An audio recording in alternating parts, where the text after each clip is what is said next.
Hi, it's Cathy Chenna here with Tri-Cities Community TV at the beautiful Lee Square, the gathering place. With me today is the CEO of the Share Society, Sylvia Ceacero. Thank you so much for being with us. You've been in the position for just 9 months, just under a year now. You had a little bit of a transition from the east to the west. Tell us about your transition and how it's been living here, as well as what did you used to do in the east? The transition has been fabulous, actually. Living in BC is a dream come true. My husband and I both had our eyes in Vancouver and the area for a number of years, and we finally said we're going to make the jump, and this is it, because we figure we will retire here at one point. So the transition has been quite easy. The weather is fabulous, so you know it is wonderful. When I was in Ottawa, I was the CEO of the National Association of Federal Retirees. Prior to that, I was the CEO of Beechwood Cemetery and Foundation, and I can tell you stories about cemeteries. I bet. And before that, I had my own business. I was the chief of operations of my husband's business. I've done it all, actually.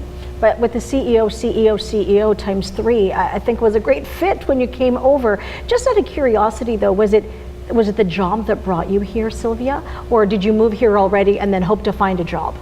Actually, it's quite interesting. My husband and I decided to buy a condo in Vancouver in 2014.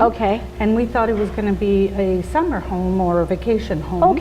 And because we thought we're going to retire here, so we're going to come to the area to vacation all the time.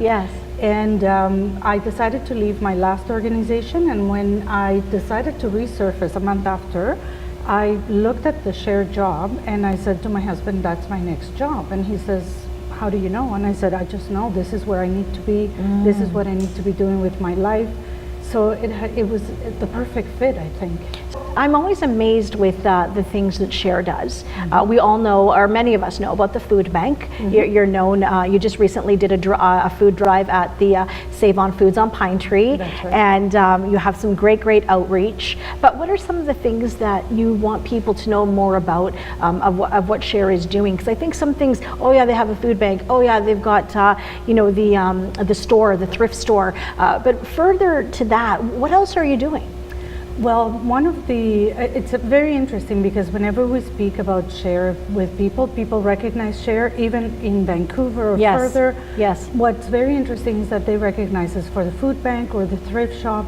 However, the biggest portion of what we do is helping children. We have early intervention programs. We have therapies for those children, whether it is speech therapy, physical therapy, so that they can be set up for success as they progress through life. And of course, we want to make sure that those children are well set up, and we include the parents in many of our programs to make sure that the parents know how to deal with a child who may have a disability or who needs extra help.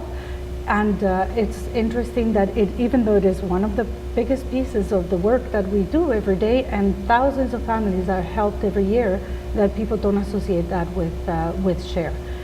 The other thing that people don't associate with Share, we actually manage 43 housing, which is 288 units of affordable housing. We manage that for BC Housing.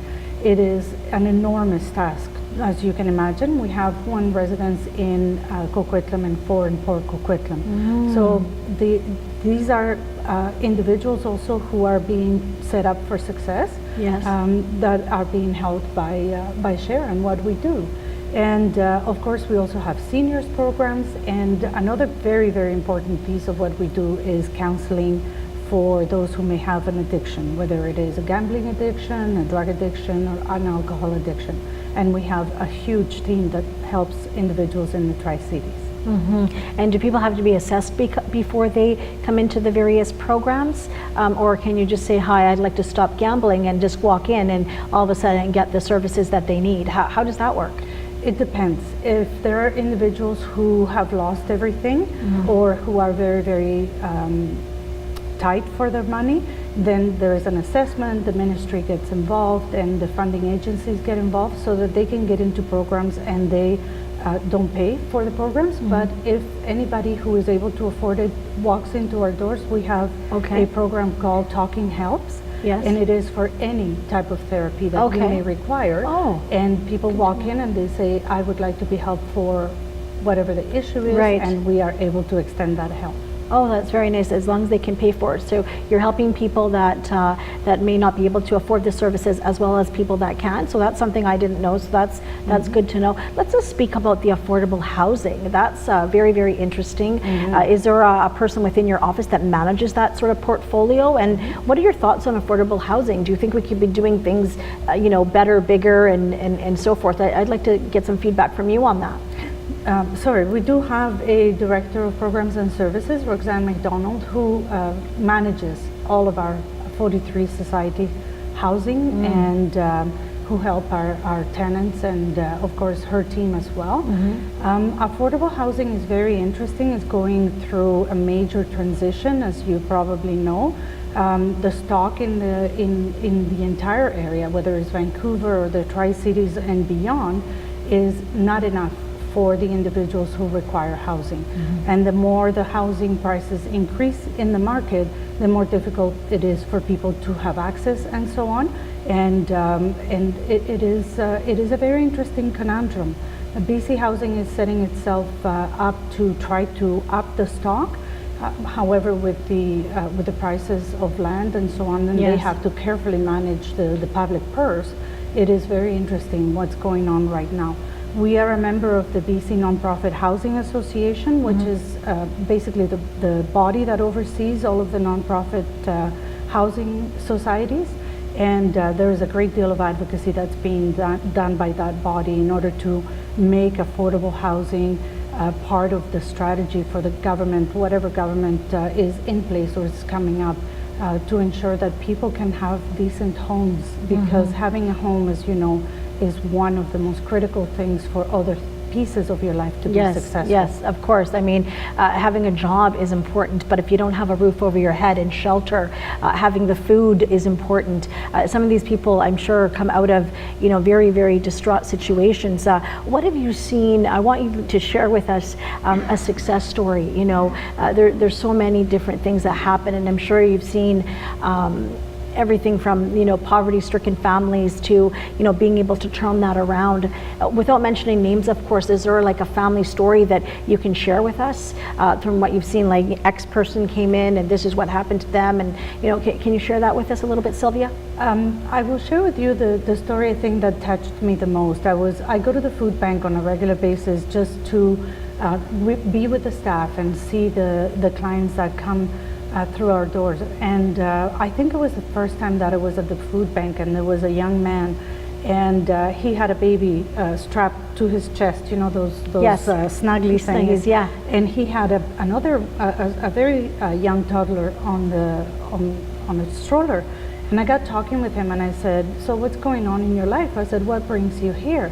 And he said to me, both my wife and I work full time. And she works during the day so that I can take care of the babies at night, the other way around, so that we can relate taking care of the babies. And he said, the most difficult piece for us is housing. It takes about 60 to 70% of our income. And I thought, we need to do something for this family. So we've been working with individuals such as those to say, how can we transition them to affordable housing so that they're not paying market rates? And then, because they're the working poor, they come to our food bank, they come to our affordable housing sites, yet both of them are working full time. So for me, those are the stories that I like to be able to bring in, and then to transit back out of our services, because that means we've been successful with them. And just to finally wrap up with you, Sylvia, here today, you have a wonderful gala that you put on every year, and if people want to know more and can make donations to the society, where can they find you? They can find us at www.sharesociety.ca, and you will see it displayed on our website on the very beginning of our webpage. The event is called Imagine, because we think it is important to imagine how the world could be different. Imagine the difference people can make. Imagine how we can eradicate poverty. Imagine how we can make our Tri-Cities much better. Wow, I just need a moment there. I got some goosebumps, but we are hearing from CEO of the Share Society, Sylvia Ceacero, today, talking about helping families in the Tri-Cities and beyond, as well as, you know, you can use their services whether you are in need or not. And that's something that is incredibly useful to all of us here. My name is Cathy. I'm with Tri-Cities Community TV, and we're at Lee Square in Port Coquitlam.